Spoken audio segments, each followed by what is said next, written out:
with the slides and let's get started.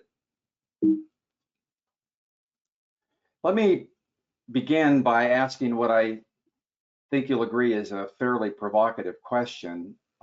Simple on the face of it, but a surprising answer. What's the most effective way to improve profitability?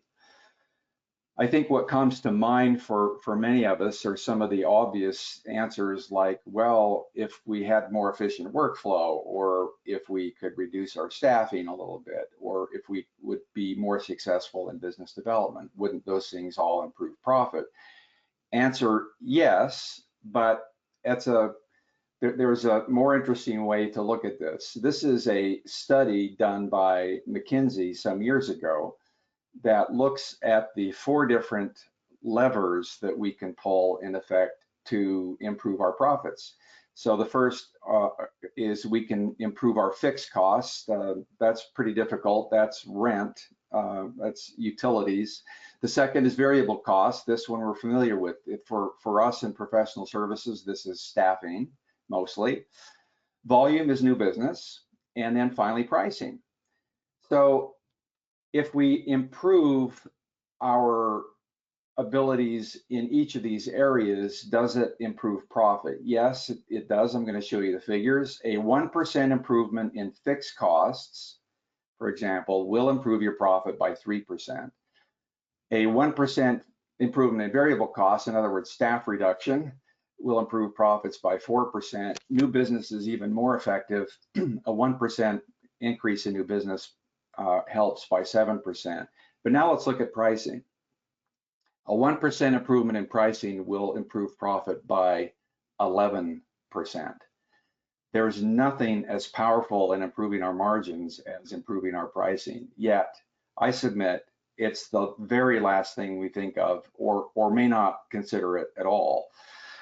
And this is because we unfortunately have come to feel a little powerless in the area of pricing. We feel like most agencies feel like pricing is dictated by the client, that there is a industry standard. But I'm here to try and persuade you of just the opposite, that you, as the seller of your services, you have complete control over your pricing. And the power of the 1% is tremendous. So do you think you could improve your pricing by 1% in the next 12 months? I think you could. I think you could improve it by much more than that. And imagine what that will do to help your margins. Now, when most of us think about pricing, we're probably having at least one of these 2 formulas run through our head, the number of estimated hours times the hourly rates, or number of people assigned times salaries plus overhead. It's the same thing. But I'd suggest that that is actually not pricing at all. That is simply costing. Costing is not pricing. And this is an essential problem for us in our business because we conflate these 2 concepts, cost and price. In effect, by adding up our time of staff times our hourly rates, we're really just adding up our costs and then turning that into a price, which economists would say is certainly not pricing. Let's look at an example we can all relate to, a can of Coca-Cola. What is the cost of a can of Coca-Cola? Well, I only know this because I've researched it, and the answer is 7 cents, cost of the Coca-Cola company. Now, what is the price of a can of Coca-Cola? If I were able to open all the microphones and ask you for your answers, I would hear a lot of different answers, wouldn't I? And why is that? Well, because the price depends on where you buy it, when you buy it, how much you buy. And in fact, the price of the same can of Coca-Cola varies globally by 400%. You see the nature of price? Cost is objective and consistent. Price is always subjective and variable and contextual. If we were to look up a definition of cost in the dictionary, we would see something like a monetary calculation of resources and materials required to produce a product or service. It's essentially a calculation, isn't it? It's tactical. And many people in our firms are capable of estimating and adding up our costs. Project managers, finance, account people, that is done on a spreadsheet. Lots of people can do it. Now let's look at a definition of price. How should we define price? Well, my favorite definition is what a buyer is willing to pay. And unlike cost, which is a calculation, price is a judgment. It's a strategic decision that must be made by people in your firm who understand pricing and who know what they're doing. It's not simply a calculation. So we're on a mission to try and institute pricing as a core competency inside your agencies. Not costing, we do that, and we know how to do that well, but we now need to implement pricing as a core competency. If you think about your client organizations, most of them have a chief financial officer, CFO, and many of them also have a chief pricing officer. That is not true in professional services, where we don't have that as a core competency, but the things that I'm talking about today will help you establish that as a core competency. And speaking of our client organizations, they have all, over the last 20 years, been part of a global pricing revolution. There has been an explosion of creativity and innovation in pricing in the rest of the business world. Not in professional services, unfortunately, because we're still mired in a industrial age paradigm that conflates cost with price, which is what we're here together to try and change. But this pricing revolution has produced lots of interesting books. Pricing used to be kind of a dry academic topic, but now very much in the public domain. On the lower left-hand side, the green book, Priceless by William Poundstone, made the New York Times bestseller list. In the upper right, The 1% Windfall. This is an entire book about the power of the 1%, improving your price by 1%, and because this is also true for your client organizations. So I'd like to look at several examples of the pricing revolution in action. And one of the most interesting is the practice of dynamic pricing. I imagine many of you have been to a Disney theme park. I don't know how recently you went, but if it was a few years ago, you probably just paid the standard admission price.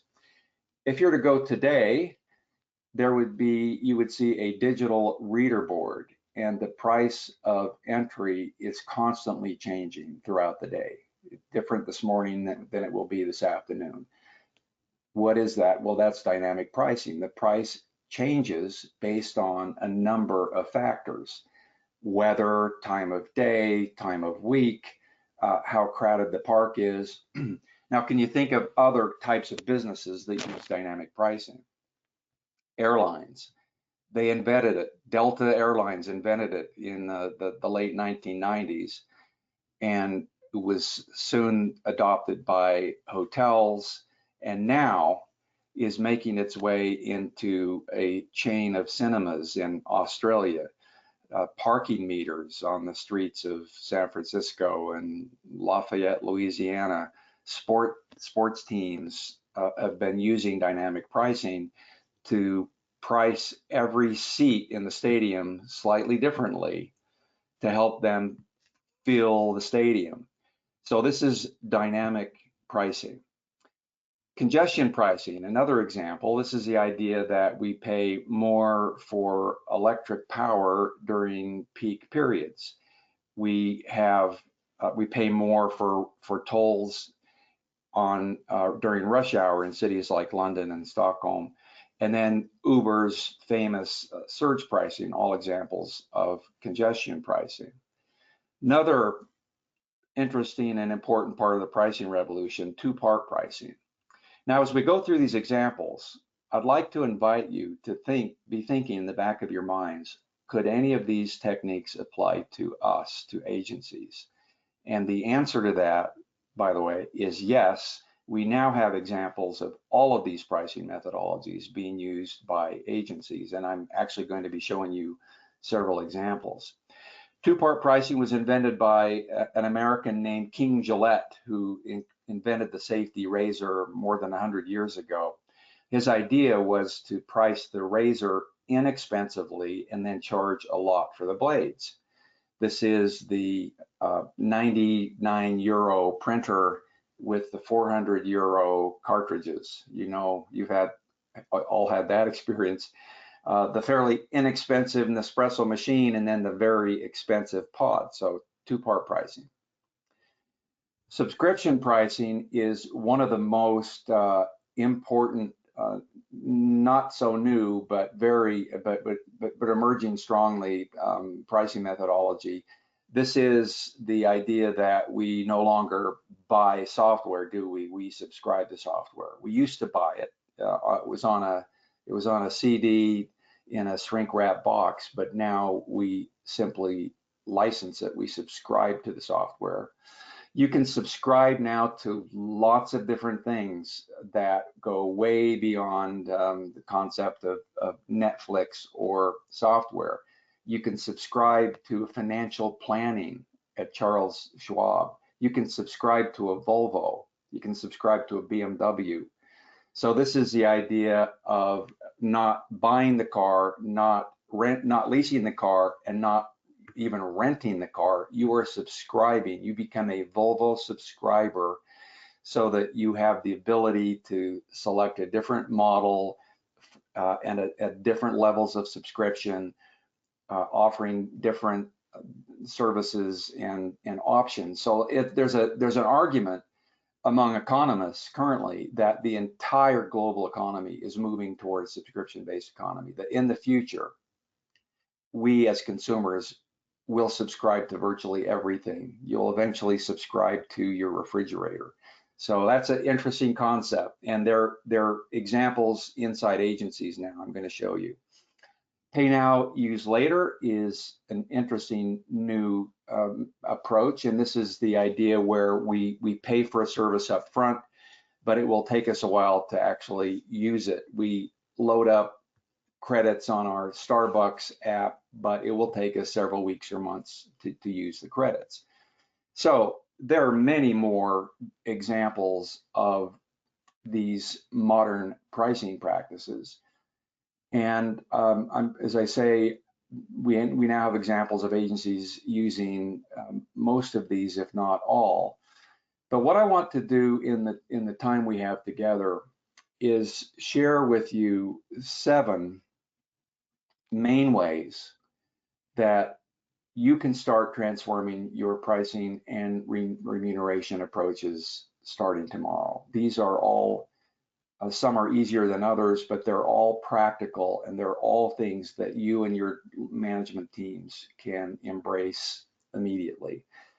The first of these 7 is probably the easiest to understand and in effect easiest to do, except a hard habit to break. And that is to start using the language of value in place of the language of cost. So language is incredibly important. The behavioral psychologists teach that language is the precursor to behavior change. If we want to change our behavior, if we want to change, for example, our pricing structure and revenue model inside our firms and with our clients, we first need to change our language. It's been said that all revolutions begin with language. That's a profound concept. So what we're trying to do here is be part of the pricing revolution. So it's been happening inside our client organizations. We now want to make this happen inside professional firms.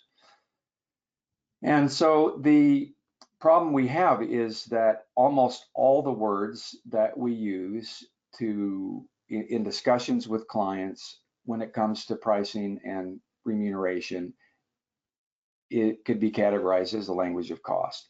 The word cost itself, estimates, hours, rates, billable time, labor, utilization, time of staff, These are the words we use in negotiations with professional buyers, but that's the language of cost. What's the language of value? What's the language we should be using and where we need to retrain our brains? We shouldn't be using the cost word at all. We should be using price, not estimate, not estimated cost, but price. In place of talking about hours and rates and how long things take and cost of staff, we should be talking about talent and results and solutions. This is the language. The language of value is the language of the seller. The language of the buyer, they will use the cost word. We should use the price word. And this is very important because these terms all are loaded with meaning and they signal to our clients. So this is an easy one to do, hard behavior, hard habit to change. I often will challenge, especially client service professionals, to see if they can go for a week without using the word time with a client. Time in terms of deliverables and meeting deadlines, sure, that's fine. But time in terms of trying to connote what the price of something is a hard habit to break, but very essential in our journey of transformation. I want to encourage you to start pricing outputs and outcomes instead of inputs. Let me show you what I mean. We have three essential choices in terms of how we price what we do. We can choose to charge at a basic level for inputs. And what is this? This is hours, this is time of staff. These are all activities that produce the outputs and outcomes for our clients. Moving up this value pyramid, we could, instead of charging for the inputs, we could charge for the outputs themselves. So this is the idea of attaching a price to the actual deliverable, irregardless of the time of staff and the inputs. At the apex of the pyramid, we could choose, in some cases, to charge for outcomes, the actual results or marketplace effects. Now, charging for outcomes is an interesting approach for certain kinds of clients in certain types of situations. You don't want to do it all the time.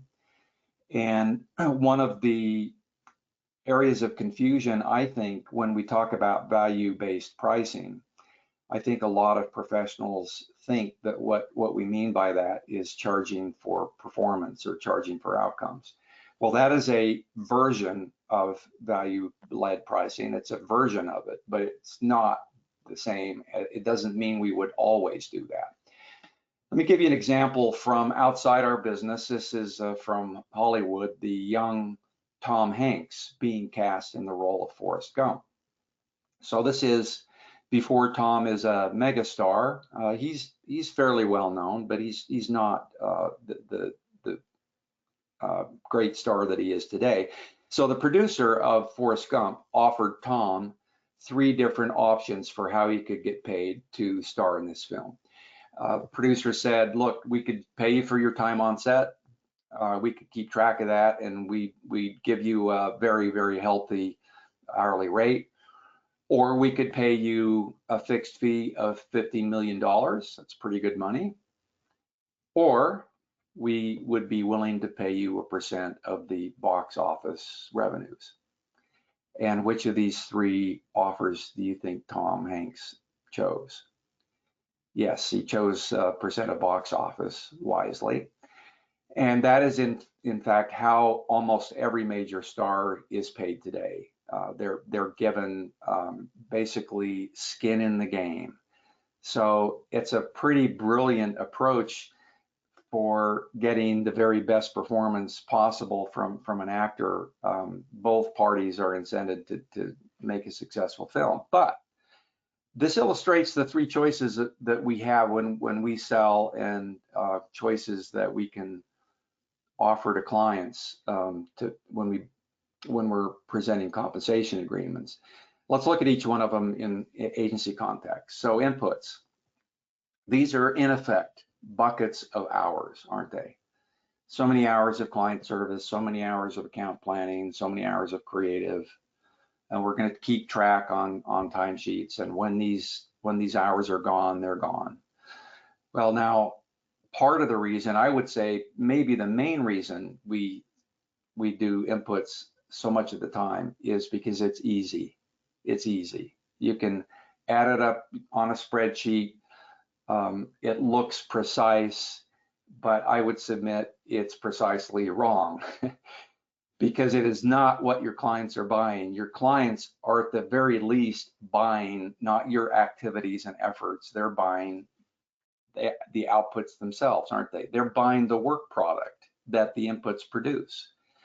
So outputs are not just pieces of creative work. An output is anything that your agency does that has value to the client. Strategic plan, recommendations, digital platforms, social postings, earned media placements, reports of all types are all types of outputs. And then outcomes, this is where we start to get a little nervous because we feel like we don't have much control over outcomes. I want to make the argument, and I will show you some examples, that for certain types of clients, an outcome-based agreement can be a perfect solution. And outcomes can take lots of different forms based on your business model. I understand that we have lots of different types of agencies joining us today. So depending on your business model, this could be store traffic, it could be leads, trial, web page views, certainly things like brand awareness, purchase, incremental sales. This list can go on and on. But what I want to persuade you of is that we should, as an industry, and you as individual agencies, because this starts one agency at a time, we need to stop altogether selling inputs. I want to talk you out of ever selling an input ever again, and to at least sell outputs, and in some cases, outcomes. Price should never be determined based on the cost of your inputs. That's not to say you don't need to know the cost of your inputs. Of course you do. We need to know our costs. That's important, but it should not create the price. The price should be determined on either the utility, usefulness of the output, or the impact of the marketplace outcome. Now, the interesting thing is that as we move up this value pyramid, the value to the client goes up. An output is always more valuable than an input, and an outcome is more valuable than still. Of these three things, what should be visible to the agency? Well, we need visibility into all three, obviously. As I said, we do need to know what our costs are. We do need to know what our inputs are, but that shouldn't be driving our price. What of these three things should be visible to the client? You can probably guess where I'm going with this. Just the top two, just the outputs and the outcomes. Our costs are none of the client's business. We've made it their business by agreeing to give them more and more cost information over time, which has been a historical mistake. But generally, a buyer does not have visibility into a seller's cost. I want you to imagine going into an Apple store and saying, gee, I really like this new iPhone. It's got all the right features that I need, but before I agree to buy it, I need to know how many hours did it take Apple to build it, or I need to know Apple's actual cost before I can make a decision to buy this iPhone. It's a ridiculous question, isn't it? And Apple would never tell us. This is not the kind of conversation that buyers and sellers normally have. It feels normal in our business because we have ceded power to professional buyers by providing them with more and more cost information. I'm going to cover with you in a few minutes some better ways you can answer that question when clients ask us about our costs. In effect, what we're trying to do is present a better alternative to the hourly rate. We're trying to replace the current system with something better, something that aligns more closely to actual value. So the next time you're asked for a rate card, I would like you to politely decline and explain to your prospect that your firm actually no longer has a rate card. You used to, and you understand that most other agencies still do, but that your agency believes that you're not in the business of selling efforts and activities. You're in the business of selling the actual work itself and the results the work produces in the marketplace. So in place of a rate card, what you have is what we call a pricing stack. So a pricing stack is a variety of ways that you can charge for the value you create on behalf of your clients. And I'm going to give you some examples from actual agencies. So let's look at what a royalties-based approach would be in an agency. This is one of the early Bluetooth headsets, Jawbone. The agency that introduced this product was paid exclusively based on sales royalties, and they earned a very healthy 30% margin. Subscription-based, as I explained, this is getting more and more traction in the business world. In an agency environment, you've got things you already do that could be packaged up and reimagined as a subscription. Some really good candidates are social media community management programs. You can see that here on the top. This is an agency that packaged up a social media program into 3 different versions so that and offer to the client which of these programs would work best for you.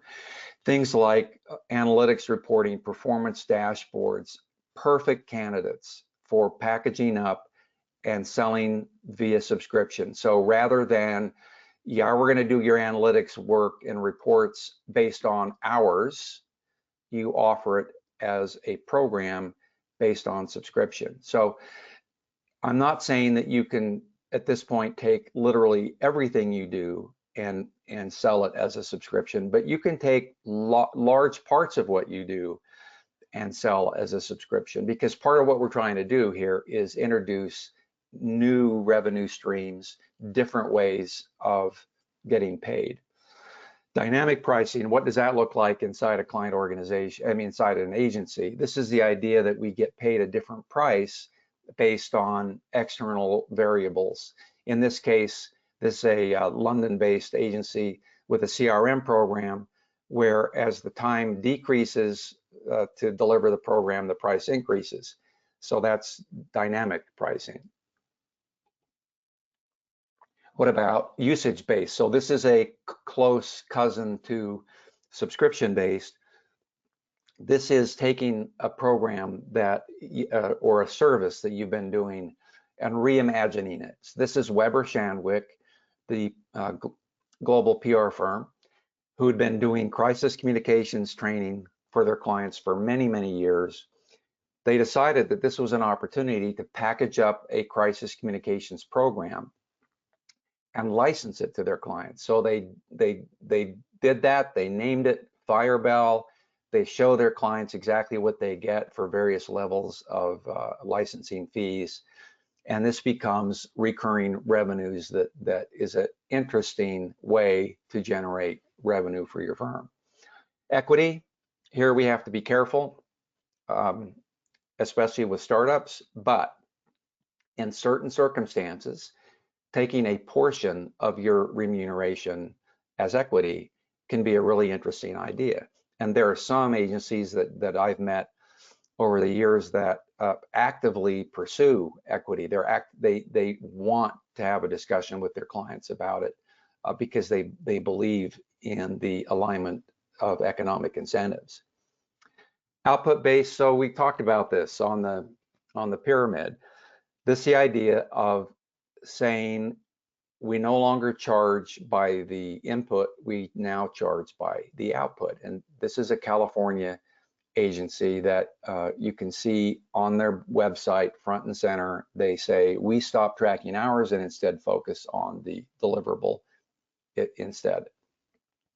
And many large client organizations are now coming into negotiations wanting to pay based on outputs. This is sometimes called a deliverables first approach versus a retainer or fee or hours based approach. Is gaining a lot of traction globally. And what about outcome based? So here's an example of an agency that won a global hotel chain, and their compensation proposal, this was the agency's idea, was pay us 15 cents for every room night booked. Now there's a very large hotel chain, so that really adds up to quite a bit of money. But this is a really interesting example of a win-win approach. Your client understands that you have all the incentives you need to do fantastic, fabulous, effective work. And the agency can make, by doing good work, the agency can make above average margins. One of the foundational things that we can all do and do better is put ahead of scope of work what we call scope of value. When a client comes to us or a prospect with a statement of work, a scope of work, that is simply an enumeration of required outputs generally. It's a list of deliverables that they feel they need. But there's an essential question that ought to precede any discussion of scope of work, and it's what we call scope of value. What is the scope of value? What are the desired outcomes from this work? What are the key objectives of this assignment? And I'm sure most of you would say that, yes, that's what good agencies do. Good agencies ask about objectives. But I would submit that we generally get a very unsatisfactory answer to that question, and that most client organizations have not thought deeply enough about what's the objective. And clients admit this. Client organizations I talk to say that's correct. We don't go nearly deep enough when it comes to defining and articulating the expected outcomes from an engagement. So what we're talking about here, and the agencies that have really been able to transform their revenue model have committed to a much more formalized, defined process of discovering scope of value. For example, developing and formalizing this concept of a success workshop. The example I have on the screen is an agency we worked with in Texas that developed its own success workbook. It's a 50-page document that they use when they sit down with clients and really try and peel back the layers of what does success look like. Because when you ask a client, what's the objective, almost 75% of the time, their answer is, you know this, sales. They say, oh, objective, sales. Well, that's not very useful. Of course, you want to sell more, but what leads to more sales? What are other ways we could dimensionalize what that looks like inside your organization? So I think you can see here, if we want to be able to charge based on the value we create, not the costs we incur, we need a much better, more complete understanding of what value is, what the success look like. And our experience is that client organizations are grateful to be spending more time on that question because they know they should. One of the overarching principles throughout this entire webinar is the idea that we want to turn upside down the way we approach pricing. The two approaches in use today, one is going to look familiar, where we start with a product or service or program. We walk around, talk to our colleagues about estimated hours, which gives us the cost. We then turn that cost into a price, which we hope has value to our client. Does that look familiar? Well, an economist would look at that and say, well, that's not pricing at all. That's simply costing. That's bottom-up costing. Pricing, as practiced by pricing professionals inside your client organizations, is just the opposite. It's top-down. It starts with the customer and works its way back to the assignment. So Steve Jobs, when he was interviewed about the iPhone, he said, deciding how to price the iPhone was one of the most important decisions we made in the introduction of this new product. And how do you think Apple priced the iPhone? Bottom up or top down? Top down for sure. Apple looked at a group of potential buyers like us and asked the question, what is the potential value of this piece of disruptive technology to people like this? It took them several months to answer that question, and it's a judgment, right? This is not science. There's as much art as science. And their answer was around $400 US. Okay, well, okay, great. So how should we price it? Well, how about $400 US? Okay, great. Then Apple sends the plans to the manufacturing facility, Foxconn in Taiwan, to get an estimate for the manufacturing cost. It comes back $49. Great, we can get 400. It's going to cost us 49 to build. Great, let's do it. You see how that's completely backwards from how we approach our process. So this is price before cost. Price before cost. Very, very important mental flip that we need to make. We want to put cost aside until we have got a target price based on potential value. So we want to move from this old system where we get the assignment, then we estimate the hours, and we hand off to finance, and they come back with a spreadsheet, and we show this to the client, to pricing the modern way, the way your client organizations price, where we do a much more careful job of defining the scope of value up front. We estimate the value in the same way we estimate costs. It's a judgment. We determine the price, we then define the scope of work, then estimate the cost. And even then we're not finished.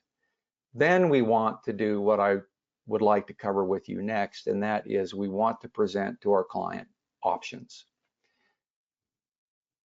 What if Starbucks offered only one size of coffee, or any coffee shop? You walk in and, yep, here's one size, take it or leave it, here's the price. Why is there a small, medium, and large, and extra large? Well, it's because marketers understand that buyers in every market need context in order to judge and ascertain value. We need to provide some form of comparison between various versions of our offerings so that our clients can make an informed decision about, okay, I'll take that one. So I would like to propose that you start presenting options every single time you ever quote a price. Our mantra is always, always, always present options. Always, every time. There's nothing that doesn't qualify for options. Our clients do this. Smart marketers always offer options. You subscribe to software, you book a hotel room, you select a cable plan. We are always provided with options. So what do our clients know that we don't? Well, they know the power of context. So what do options look like in an agency environment? Here's a really good, simple example. This is from a Canadian digital agency doing a website redevelopment assignment. And they've got option A, comprehensive redesign, option B, innovate and differentiate, option C, the total package. You can see a little rating system across the top, key metrics where quality is always a constant, some summary paragraphs, and then the price, 200, 400, 650. Now, if you've never used options before, I will predict the experience you're going to have when the first time you do this, because this is what always happens. It almost magically changes the conversation with your client away from, well, how many hours is this going to take, and why are so many people? And two, a conversation about what your client's actually buying, the work itself, the outputs. Your client is, instead of hammering you on our estimated hours, is going to ask, well, which of these programs you think would work best for us? And you're now having a much more productive conversation, and you are improving your sell-in rate. I'll come back to that in just a moment. Let me show you a few more examples. Here's a British agency for a liquor brand digital campaign. We have core offering, analytics boost, ideation boost. Also from the UK, a brand identity assignment. Here they're having some fun with the names of the options: slim fit, classic fit, custom fit. And Alexa skills app development. So this is to demonstrate you can use options for anything and everything, even developing an app. So here we have comprehensive option, balanced option, baseline option, 200, 140, 80. Now, which of the three options will your client select almost 70% of the time? I think most of you know the answer, the middle option. The middle option in professional services is selected almost a little more than 2/3 of the time. Followed by which? The most expensive or the least expensive? Somewhat counterintuitively, the most expensive option is selected next, and the economy version rarely selected. We all think that our clients are cheap and don't want to spend money, but when you show them context and they see what they get and what they don't get, they will upsell themselves to an option that they believe will get the job done. So make sure in your middle option that you are including all the elements that would be necessary for success. And by the way, 3 options, kind of the magic number. 2 is not enough. 4 is okay. 5's too many. So 3 is a good approach. And what you want to do when you sit down to develop options is think through the various phases of the work here down the left-hand side, and then decide what you're going to either include or exclude, add or subtract in each of the options you're presenting. So the types of things you can include in options include the obvious things: number of program elements, versions, number of revisions, how the production is going to get done, what level of reporting is expected. Even things like contract and payment terms can be injected into options. So options, very, very powerful technique that you can and should start doing literally tomorrow. This leads up to a theme for all the preceding points, which is that what we're in effect trying to do here is diversify your revenue streams. I want you to think for a minute how you save for retirement, for when you've decided to finally kick back and you're saving money. Are you investing in all one thing? Are you just buying gold? Are you just buying real estate? No. Most of us are doing this, aren't we? We have what is called a diversified portfolio. So what is this? Well, these are different levels of risk, aren't they? There's some high risk, high return, medium risk, medium return. There's some low risk, low return, because we know that by actively injecting some risk in our portfolio, that we will get a better overall return. This same principle applies to what we call our pricing portfolio inside agencies. When all we do is one thing, hourly rates, we do not have a diversified pricing portfolio. It's a black hole. It's one thing. It's uniform pricing, and as a result, we're going to have very predictably low margins over time. Whereas if we inject some different pricing methodologies, like the pricing stack, into our client compensation agreements, then we've got a much more colorful diversified pricing portfolio, we have variable pricing, which adds up to much better year-end returns. I can tell you without a doubt, the most profitable agencies in the world today all practice this principle of actively pursuing different pricing methodologies and having a diversified pricing portfolio. One of these agencies, an outstanding example, is Anomaly. You probably know these guys, where their attitude is all of our pricing approaches are experiments in capturing value. That's a pretty interesting attitude, isn't it? Every new client assignment is a chance to do something a little different, something that we maybe haven't done before. That's the spirit of test and learn. When Virgin Atlantic, the airline, came to Anomaly with the assignment to redesign the interface for their seatback entertainment system, Anomaly came back with a very interesting price. They said, well, our price, this interesting assignment, I think we can do a great job for you. Our price is $0. We won't charge you anything to do this. We'll pay for all the labor and hard costs and development costs, and you will never see a single invoice from us. It'll take us about 9 months, and of course, you're the client, you'll approve all our work, but we won't charge you for any of this. But when the interface goes live, we would like 2% of all the advertising revenues. Virgin sells banner ads and pre-rolls and so forth on this entertainment system.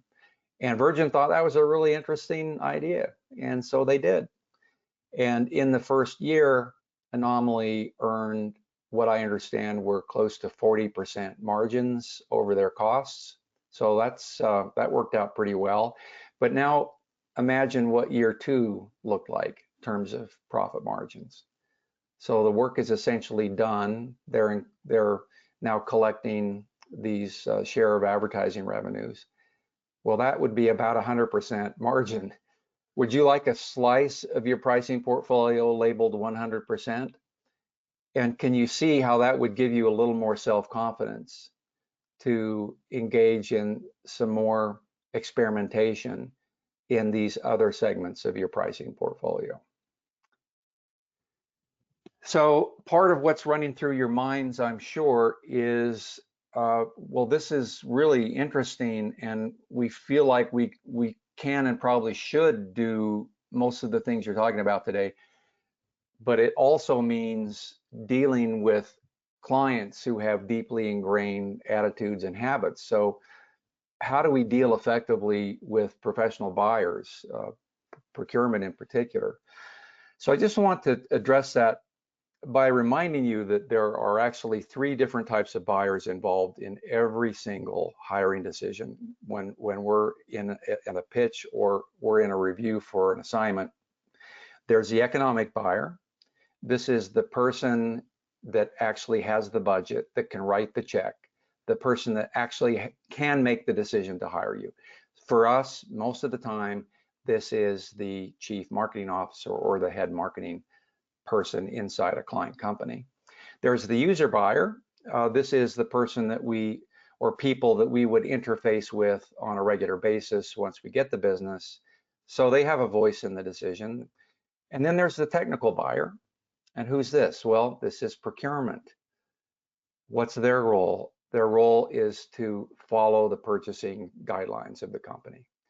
Now, the problem here is that, and you know this, the technical buyer masquerades as the economic buyer, don't they? The procurement wants us to believe that they're the ones making the decision and that we better reduce our price by 5% by the end of the day or we're out.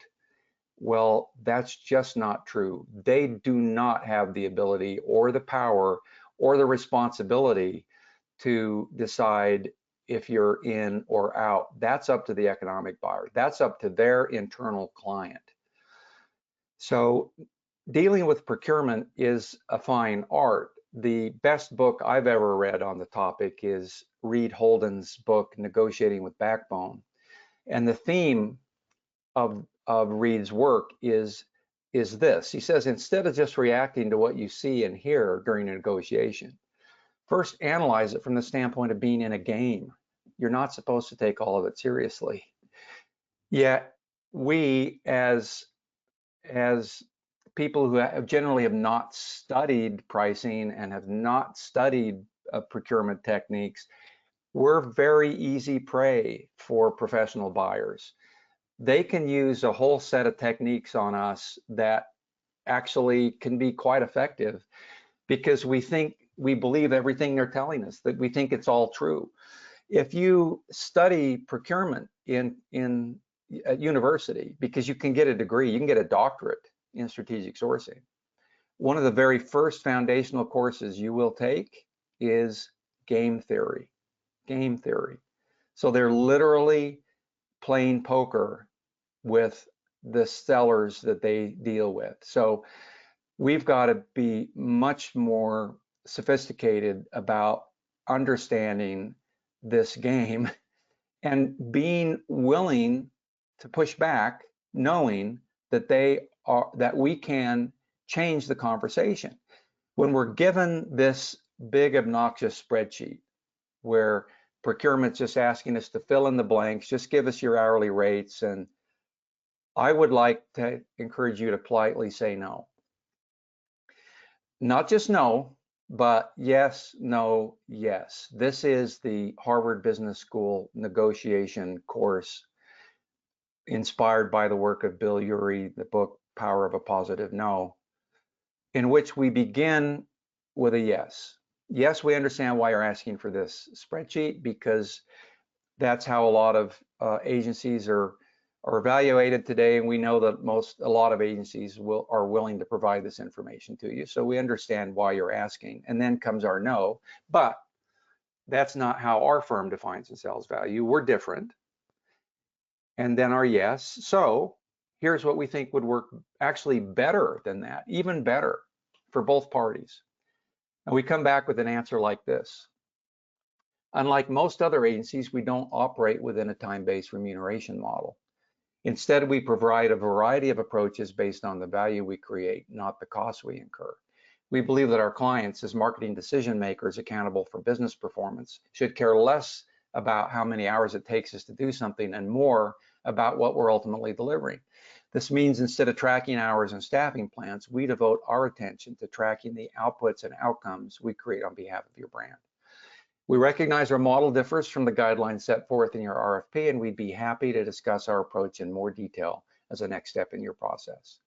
That's an actual reply from an actual multinational agency to a procurement request to please just fill in the spreadsheet. This agency went on to win the business.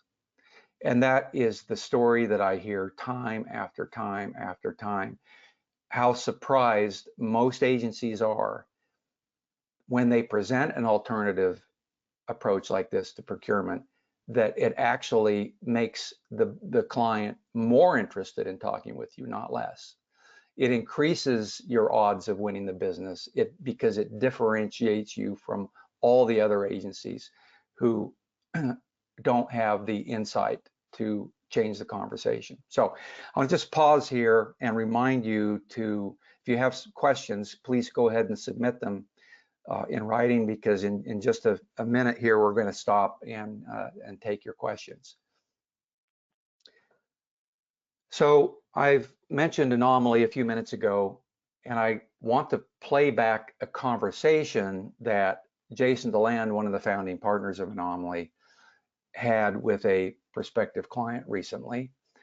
This is a really good example of an agency that doesn't believe in selling time or effort and has really good ways to change the conversation with a traditional client. So here's the conversation. Client, I want to hire you for your expertise and your ability to create and execute transformational business ideas for my client. Jason says, excellent, we're ideal for that challenge. Client, yes, but before I hire you, I have a few important questions. Jason says, okay, shoot, what do you mean? Client, what will you charge me? Jason says, $1 million for our ability to work with your organization to create the idea And then if we move it forward another million, because truly transformational business ideas are valuable and in limited supply. Do you think our client's going to say, okay, great, where do I sign? No. He asks, why $1 million? Jason says, well, what do you mean? Client, well, if I understand how you arrived at it, then I can negotiate it down.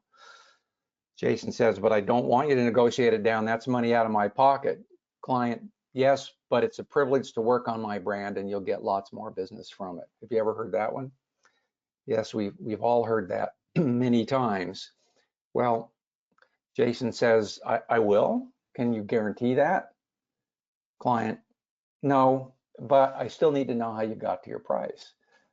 Now, I want you to stop and think about that for a second. It feels normal to us to be asked that question, doesn't it? Well, but I need to know how you got to your price. But I'm here as an objective outsider to remind you that that is not a normal question. Sellers generally do not disclose their internal cost information to a buyer. But we've trained our clients to expect this. So our client asks the question. Jason has a really good answer. He says, well, okay, I looked at the size and scope of the opportunity, considered the value of us addressing it for you, and calculated a price I'm willing to do it for. A price I believe to be competitive in the market and a price that affords me the peace of mind I can make a bit of money. So is our client going to be satisfied now? No, we've trained them much too well. Client says, oh, but I need more than that. I need to know who will do the work and the amount of time it takes for them to do it. I mean, you can see how well we've trained our clients. Jason has a really good answer. He said, well, the team I said will do the work and it will take as long as it takes until we have an outcome that everyone is happy with. That's a great answer. This team of talented people that we've introduced you to, they'll do the work and they'll keep working until you're happy. How does that sound? Irrespective of hours on a timesheet. Now, most reasonable clients would say, wow, okay, you'll keep working until I'm happy. Yeah, what's not to like about that? But we trained our clients too well. This client says, yeah, but what if just one person cracks it in one day and then you execute it with a small team in 3 weeks? That's not worth $1 million. Jason says, you're 100% correct. It's worth more. If that happens, we'll double it. And he's right, isn't he? If the agency can provide a brilliant solution in half the time, is that worth more or less to the client? It's worth more. Speed to market, it's a competitive advantage. So when we bill by the hour, we deprive ourselves of that opportunity. I'm now going to